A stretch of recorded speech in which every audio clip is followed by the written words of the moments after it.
Hey guys, thank you so much for clicking on this video. My name is Chris. I just got done watching Aquaman, and if you haven't watched Aquaman, please click away, guys. This will be completely spoiler filled. I will be going into Easter eggs in the movie, references to other DC Universe movies, along with explaining the post-credit scene and what it could mean for future installments. If you want my spoiler-free thoughts on the film, I'll link it in the description or card right above me. But anyways, let's dive deep into those Easter eggs for Aquaman. One of the first things that we get right off the bat when the movie is starting is Aquaman himself, played by Jason Momoa, is quoting Jules Verne's. This is just a little hint towards one of his most famous books, 20,000 Leagues Under the Sea, which of course with that title you know it has to deal with water, and being that Aquaman has to also deal with water, it just goes together. Also on the subject of literature, we get to see a snow globe is sitting on top of a copy of H.P. Lovecraft's book, The Dunwich Horror. Now this has been an anthology series and they've been known to delve deep into stories involving Atlantis. And while this particular edition of the book tells a story of an underwater creature that lies deep under the sea. And this is just a foreshadowing of the big giant underwater creature that we get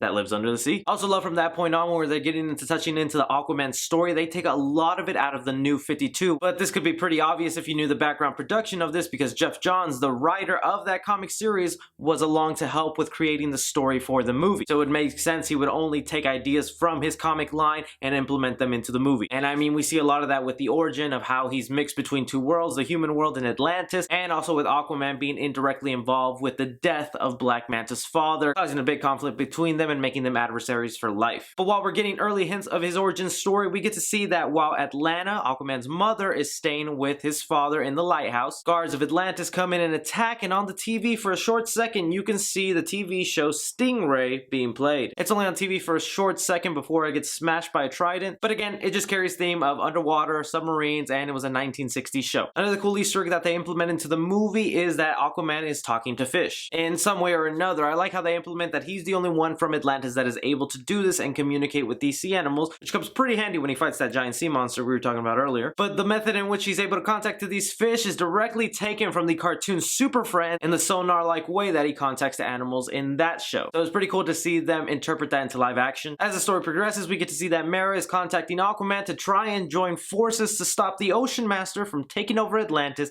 and creating a war with the land. In this conversation though, she name drops Steppenwolf, which just lets us know that Justice League did happen, and this universe is connected, unfortunately. But in the process of finally being convinced by Mera that he needs to go and help her on her quest to stop this Atlantis and human war, in the scene where they get on Mera's ship to head to Atlantis, we get to see in the corner a little Annabelle doll. Now this was a great little Easter egg outside of the DC universe and comic stuff, because the director James Wan directly has a hand in making some of the best horror movies in modern day, and one of those was the Conjuring series. And James Wan has been known to do this in the past with other movies. In his film Insidious, he also did a little hint towards Jigsaw in the chalkboard. That wasn't the only movie he referenced though. Later on, James Wan went on to confirm that the whole Pitbull and Africa Toto song that I completely hated in this movie, being played on the background of Aquaman and Mera jumping out of the plane, was just a hint towards the Fast and Furious and how that movie just exemplifies music with crazy stunts. So that's an Easter egg for you. But along there, we also get a hint back to its horror roots, because one of his favorite co-writers, Lee Winnell, shows up as the pilot of that airplane. And you'll most likely know him from showing up in the Saw movie. He was the main character of the first film, and he also had a hand of helping James Wan write the movie, and he's even helped him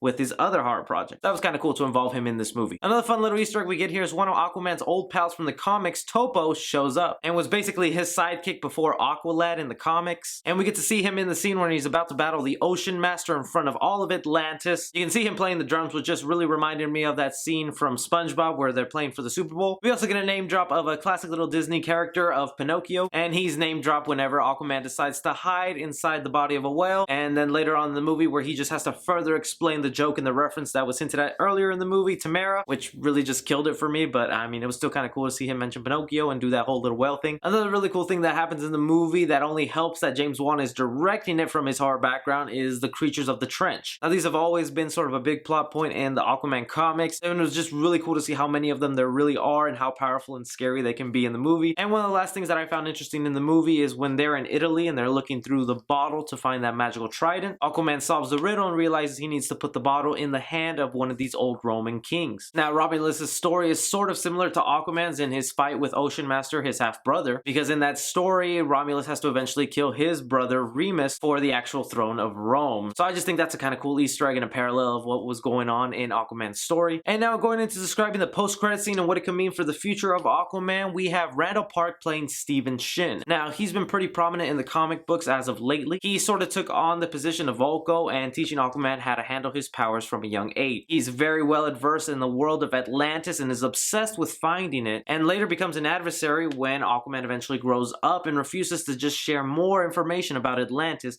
in fear of the information getting out and in the hands of the wrong people. This makes Stephen Shin want to go ahead and kill Aquaman, feeling like he's betrayed him, giving him all his life, all his trust, trained him from a child, and he still didn't trust him enough to give him that information, just sort of really angered him. In the movie, it's a little different because we see him at the end, Black Manta survived, and Stephen Shin took him in and is helping him recuperate from his battle with Aquaman. It also looks like he's going to try and repair his helmet, but this is all just kind of confusing and interesting to me because I understand that he believes Atlantis is out there and that he wants to find it and he's obsessed with it, but the fact that he's never been there, he doesn't know much about it, how could he be any help to Black Manta? My only thing is that he knows way more than he's leading on, that maybe he's been to Atlantis before, in a sort of maybe like UFO abduction scenario where he was taken to Atlantis once, saw everything, explored it, it amazed him, and now he's just obsessed with proving to people that it's out there, guys, trust me. Because otherwise, he has nothing to bring to the table for Black Manta, and Black Manta has everything to give to Stephen Shin, and I'm sorry, but Randall Park is not that threatening of a character, especially since they played him kind of silly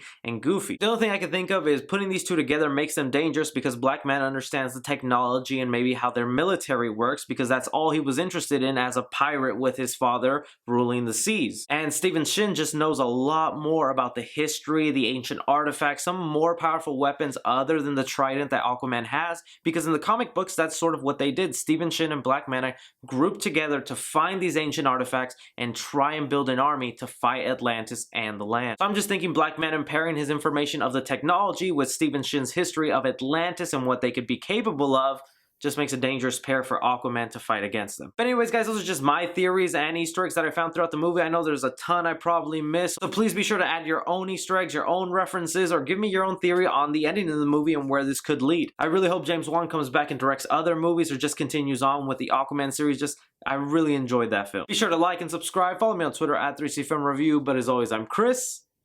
Take care.